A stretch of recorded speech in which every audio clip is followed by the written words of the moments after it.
na bon chawin pakai Jesu Christa minin hichichanar hin vi hazo si lim na elgo lenin kahin bol ketovin toni kho a ina sei diu hi tu lai thu do le do na chat chom mi tampi boina pathin ta san cha khat a hi lo jong le mi ping tha di ta khat chu thagau bu thilhavop iti ho hun achunga thu anei dem na atong thei dem mi ping tha di ta chu thilhavop ai thei dem achang thei dem ti hi ai chi chom chekhet na tu ni kha hi ina sei dio akinomen hi chi chung chang isei na dio wa hin luk bung som chang som le git na ko na khu isim su ala hin aman ama hoza wana ko na kol phe banga satan ahong tha kamui vevin gulle ip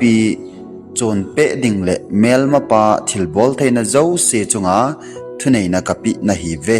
hiti a chu i ma cha nang ho na su sit loading wa hi pathenia thu isim do pathe bu pyo hen lang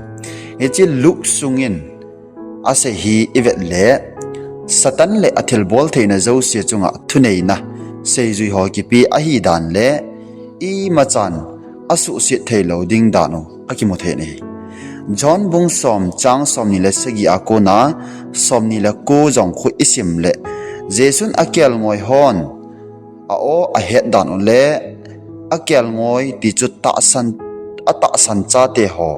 pathin khutna kona koi man ti chu satan le anung zui hon achu tha thailo ding dan hi akimo ke nei first John bung li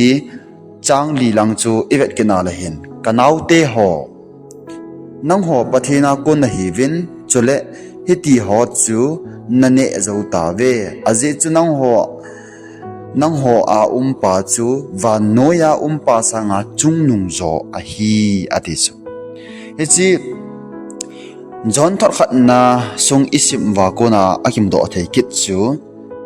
he chi isim wa chun isung o wa cheng thagau thing chu wa noya cheng pa sanga thunei zo a hi na akimo the nei pathin ta san cha khat chu thilha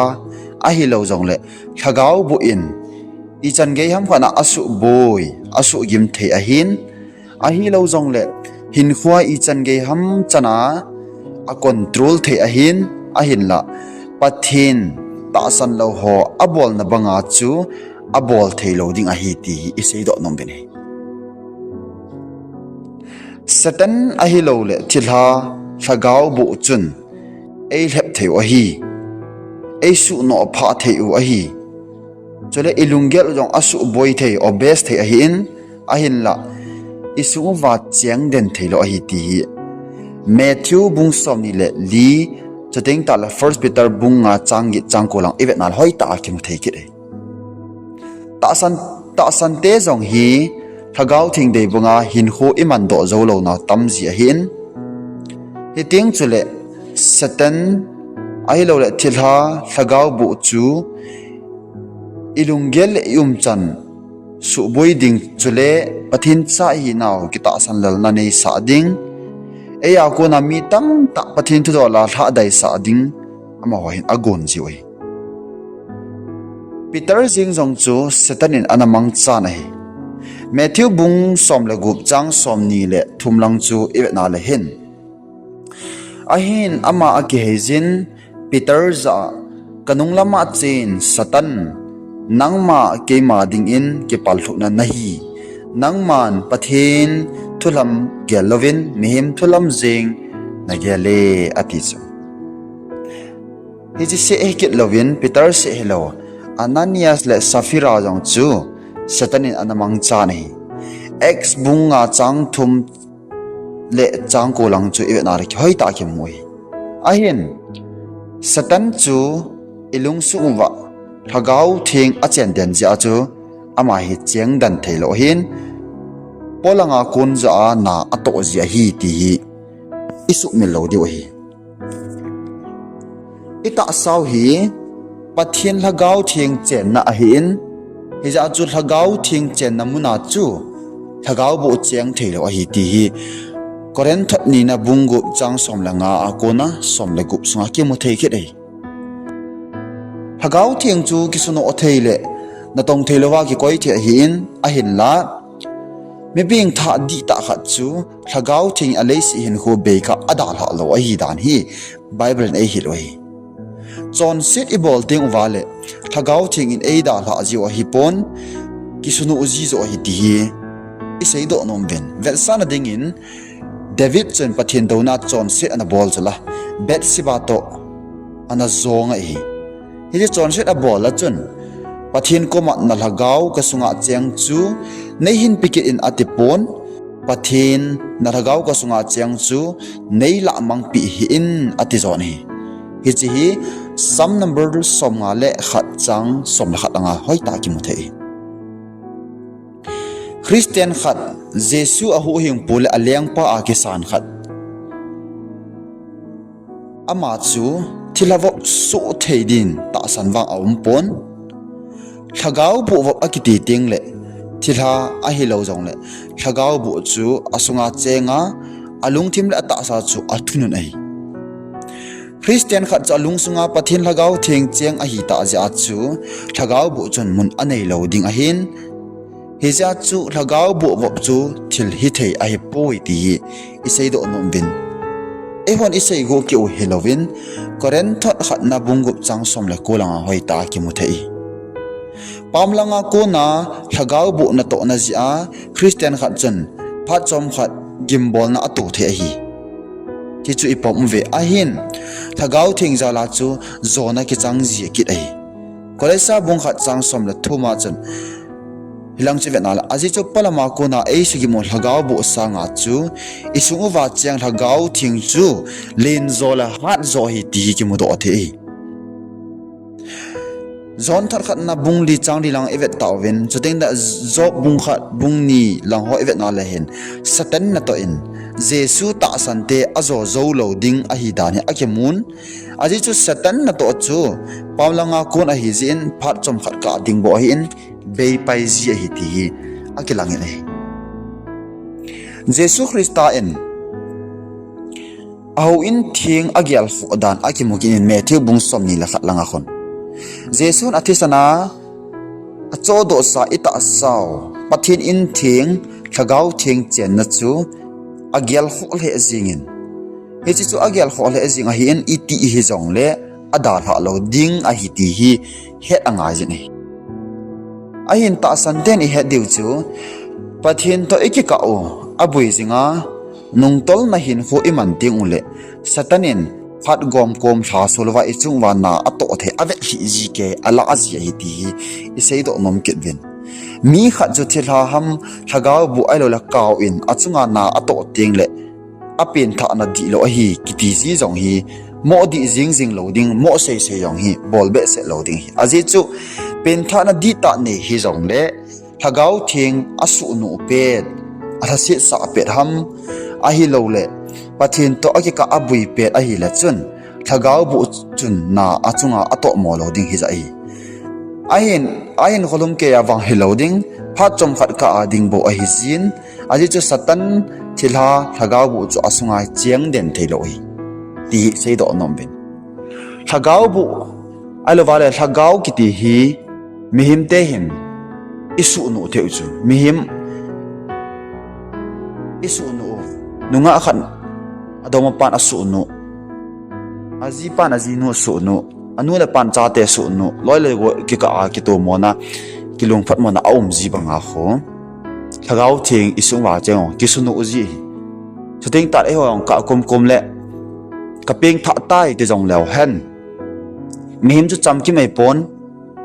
ve khat ka kom le ina wa mang na pathina ko na ina tha dai na anum ji ai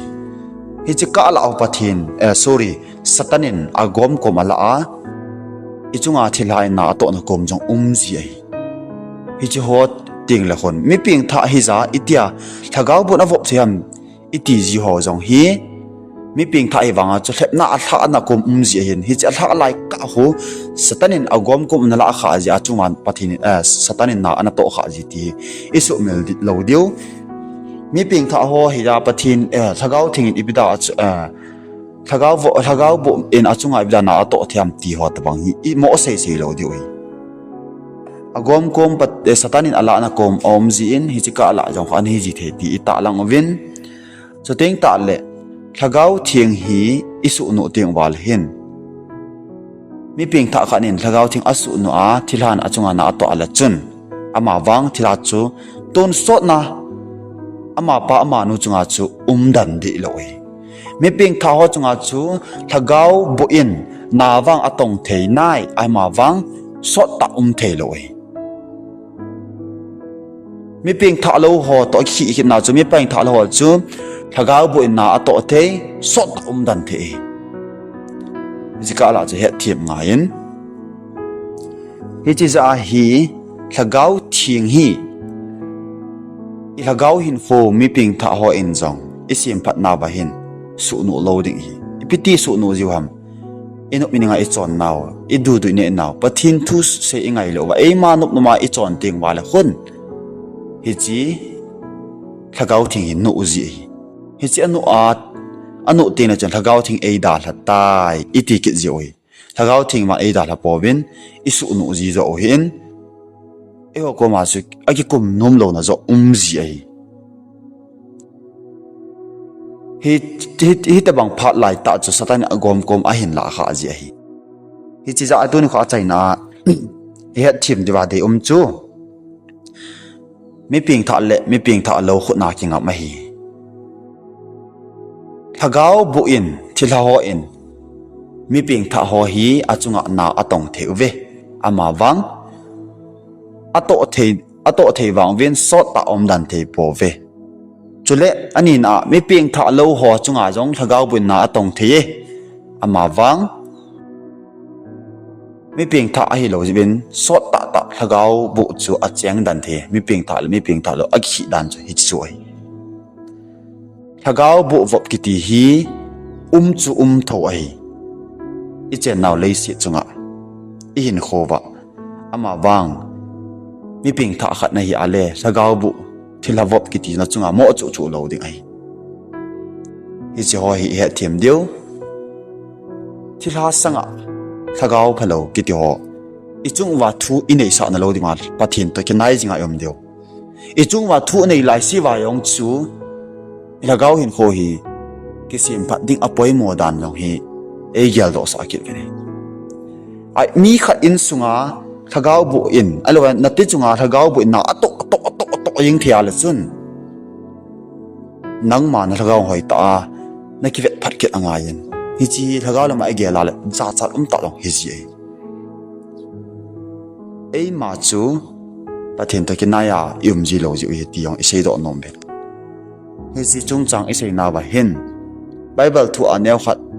he kham wa ikitil kho hin ai chane keima thu si adi chane ti jong a hi di pon leisi chungai bible sim jong atam pi min a he pastor reverend chat chom scholar tam pi mi zo si ngai dan ke bang lo hin nang se jong adi chat hello ke jong adi chat hello ama wang I view pau chu hin adi chat a hi po itim na chu adi mo be se khulanga gam tin ga kalom nom song hikit ji lo pathin thu to ke to a ki sei ji in he chimna ta san mo de ti na hi de lo mi him ivet dano I view dano a chom chi hi pa ita lang no me zin sei hil sei wal jong le ki ngai da mai tin tu ne ading hi chan chu I sei naw hi tan te